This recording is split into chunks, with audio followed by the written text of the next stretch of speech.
Happy holidays to everyone, and thanks for tuning in as we enter into the winter season for us Northern Hemisphere folk. It's a good time to, I guess, get back on that bike indoors. We haven't intended it, but we keep seemingly releasing things just before holidays. So we released our major firmware update that enabled full customization of the buttons Black Friday.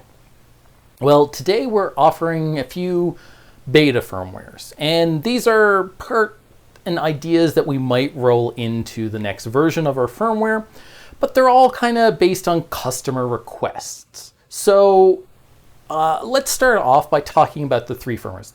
The first one, quite simple, is a race-specific firmware.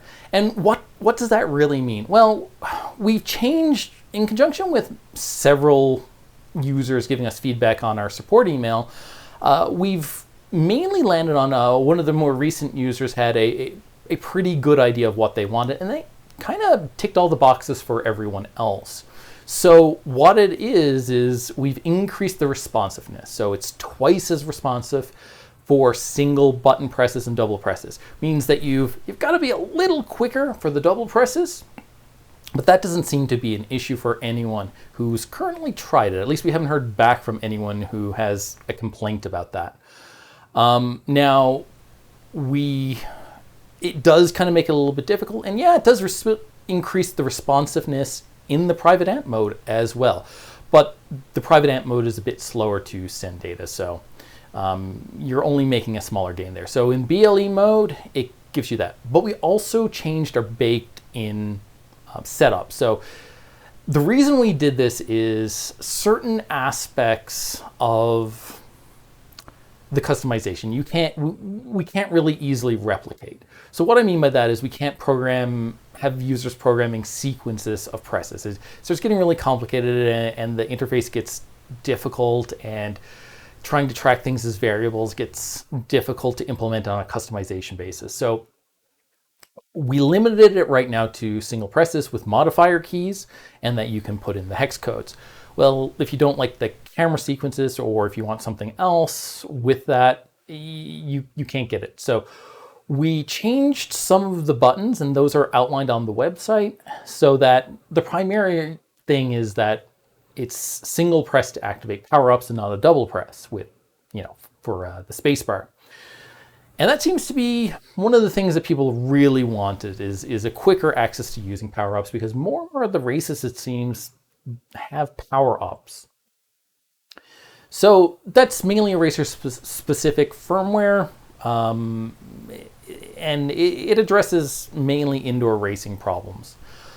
The second firmware addresses a head unit problem, and probably not the one you're thinking about. So this one was a fairly easy fix at a request of a customer, and we think it's going to be useful for some of our accessory launches. So that's why we're looking at this now. We've had a few users who wanted to build their own switches that plug into our jacks. So suggestions of hacking the original dumb blips, so that you cut them off and you just solder on an MMCX style plug, and they'll just plug in here, and they act as a simple button center pin to the exterior, which is ground, and that acts as a button press. Now we have greater plans for this. We have things like analog and digital communications that are available through these jacks, just not yet.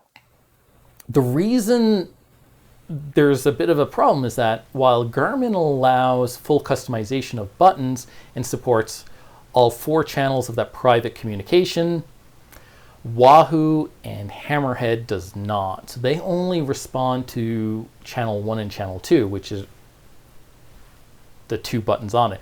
We use 3 and 4 for the others, so that we could separate functionality. You could duplicate it in the head unit if you have a Garmin head unit. So I think anything from the 520 and newer series, so 520, 530, 820, 830, I think 1000 and 1030, and several of the watches will support that customization of those extra channels.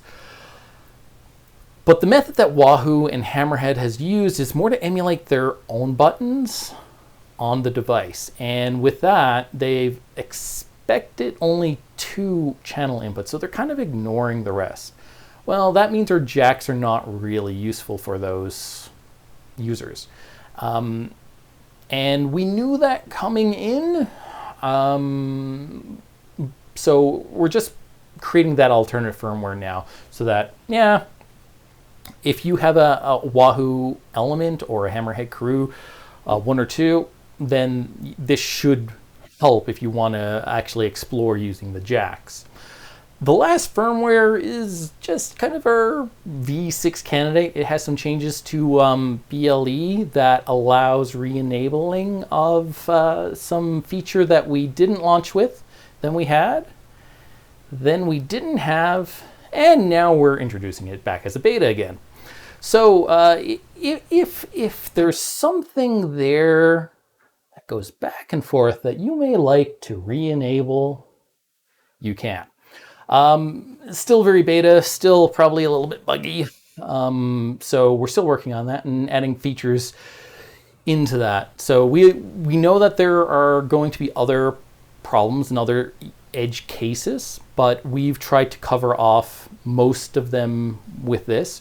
We still have one bigger edge case that we're mainly aiming to bake into the V6 firmware, and that is ANT Plus shifting relay. So receive your ANT Plus shifter, what gear you're in, maybe battery level, and then relay that. We have it partially completed separately, and we need to merge it in, but there's a bit of a user experience with how do you pair it, and we're still working through that. How do you install these firmware?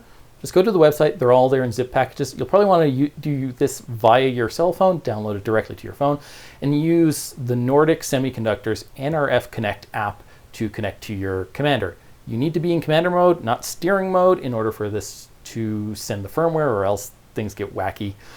You can't really break it. We've got some recovery modes in there. If needed, contact our support at titanlab.co.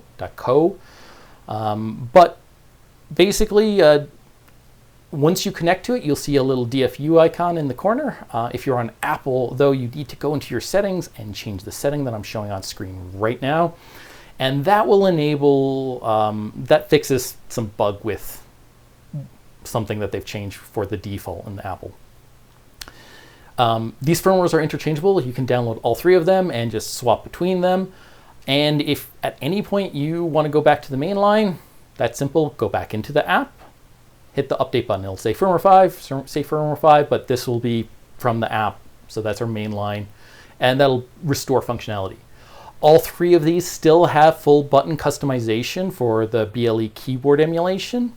So if that's what you want, and you just want to experiment with some of these other functionalities, or you want these functionalities so that you can do things like it's better for racing in that mode, and you like some of those functions, or if you want to experiment with the jacks, that functionality is all retained. So all of these beta firmwares are derived from our existing firmware 5.